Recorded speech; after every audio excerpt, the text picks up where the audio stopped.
যেমন ডিফেন্স তেমন নড়বড়ে গোলকিপার স্কটল্যান্ডের, তাতে সহজেই জিতল ব্রাজিল। একের পর এক গোল বন্যায় ভাসিয়ে উড়িয়ে দিল স্কটল্যান্ডকে।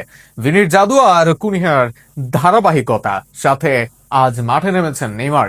ম্যাচ জুড়ে দারুণ খেলেছেন পাকেতা। স্কটল্যান্ডের বিপক্ষে জিতে নক আউট পর্ব নিশ্চিত করার ম্যাচ নিয়ে আরো থাকছে প্রতিবেদনে। ফিফা বিশ্বকাপ 2026-এর গ্রুপ সিতে দাপুটে এক জয় তুলে নিয়েছে ব্রাজিল।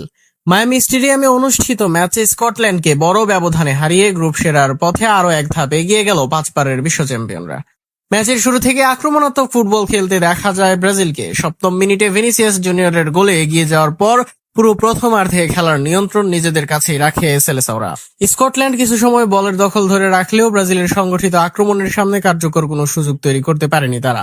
প্রথমার্ধের যোগ করা সময়ের তৃতীয় মিনিটে ব্যবধান দ্বিগুণ করেন ভিনিসিয়াস। ডান প্রান্ত দিয়ে উঠে আসা গ্যাব্রিয়েলের নিখুঁত ক্রস বক্সের ভেতরে পেয়ে দুর্দান্ত হেডে বল জালে জড়ান ব্রাজিলিয়ান তারকা।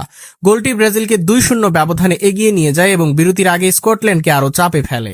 দ্বিতীয়ার্ধেও আক্রমণের ধার কমায়নি ব্রাজিল। ম্যাচের 60 মিনিটে দলের তৃতীয় গোলটি করেন মাতিউস কুনিয়া। মাঝমাঠ থেকে ব্রুনো গিমারেসের চমৎকার পাস পেয়ে ডান দিক দিয়ে এগিয়ে যান কুনিয়া।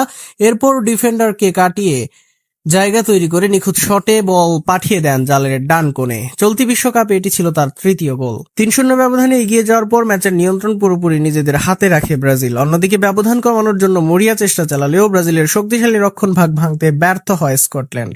ম্যাচের 76 মিনিটে মাঠে নামেন ব্রাজিলিয়ান সুপারস্টার নেইমার। দীর্ঘ সময় পর বিশ্বকাপের মঞ্চে তার উপস্থিতি দর্শকদের উচ্ছ্বাস বাড়িয়ে দেয়। তার প্রত্যাবর্তন ছিল ম্যাচের অন্যতম আকর্ষণ। শেষ পর্যন্ত বড় ব্যবধানের স্বস্তিদায়ক জয় নিয়ে মাঠ ছাড়ে ব্রাজিল। আর এই জয়ের ফলে গ্রুপ সি এর শীর্ষস্থান নিশ্চিত করে ফেলেছে সেলেসাওরা। অন্যদিকে টুর্নামেন্টে টিকে থাকার সমীকরণ আরো কঠিন হয়ে গেল স্কটল্যান্ডের জন্য।